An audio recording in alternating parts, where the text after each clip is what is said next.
তুমি এটা কোন ধান সিদ্ধ করতেছো? আমন ধান আমন ধান না? আচ্ছা, দর্শকদের জানতে হবে তো যে তুমি আমন ধান সিদ্ধ করতেছো না কোন ধান, যেহেতু এটা ধান সিদ্ধ করার সময় এখন চলে গেছে, শীতের সময়। ও এইটুক এখন রোদ্রু না, এখন এই ধানটা এখন এইটুক বাকি ছিল মানে সিদ্ধ করার নাকি? আহ, ওই যে পালা করা হয়েছে এদিকে।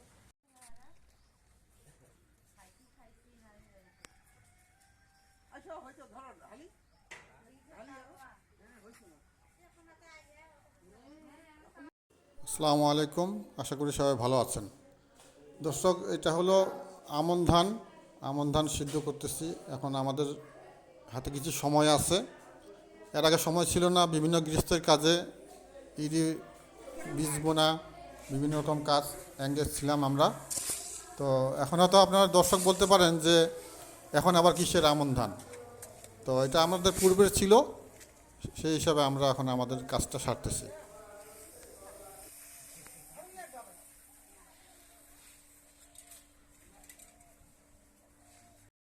এখানে একটা কবুতরের খোপ। কবুতরের খোপটা বানানো হয়েছে, বেশি একটা সৌন্দর্য হয়নি। তো 10-12টা কবুতর আছে, তার মধ্যে মদ্দা কবুতর আছে হলো 3টা, বাকিগুলা মেয়ে কবুতর। তো তাদের কবুতরের থাকার জায়গাটা সৌন্দর্য করে দিতে হয়। কবুতর হলো সুখের পায়রা, তারা যেখানেই সুখ পাবে সেখানেই থাকবে। তো তাদের ঘরটা আরেকটু সৌন্দর্য করব সামনে। তো দর্শক বন্ধুরা, কবুতরের ঘরটা কেমন আপনার লাগলো কমেন্ট করে জানাবেন। সামনে ইনশাল্লাহ আরেকটা সৌন্দর্য করে কবুতরের ঘর বানানোর চেষ্টা করব। কবুতর আছে, আরও কিছু সাদা এবং অন্যান্য রঙের কবুতর রাখবো, চেষ্টায় আছি, দোয়া করবেন। গরু আছে এই যে 2টি গরু, এটা গরু লাল। লাল বলতে একটু মেরুন কালার আর কি, আর একটি কালো। এই 2টি গরু।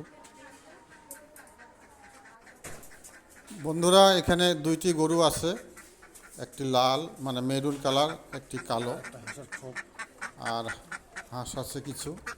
এই হাঁসগুলি ছাড়া হয় নাই, বিষ দেওয়া হয়েছে ক্ষেতের মধ্যে, ইরি লাগানো হয়েছে যেহেতু, বীজ দিছে, এই এখন জন্য ছাড়া এখন যাবে না। ছাড়া হয় নাই। এখন ছাড়লে তো দেখি, হাঁস তো পানি ছাড়া বাঁচে না, যার জন্য এখন তাদেরকে পানি ছাড়া রাখা হয়েছে, দৌড়াদৌড়ি করতেছে এদিক ওদিক। তো বন্ধুরা, ভিডিওটি যদি আপনাদের ভালো লেগে থাকে তাহলে সাবস্ক্রাইব, লাইক, কমেন্ট করে দিবেন। তাহলে এই পর্যন্তই।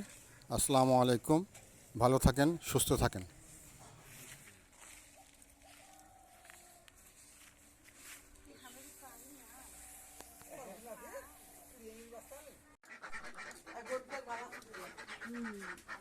এখানে দুইটা বেশি বেশি নেই।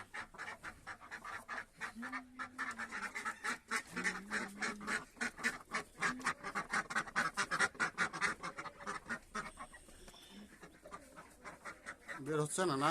না, বের হবে না। আচ্ছা, একটু বেলা হোক, তারপর বের করিও।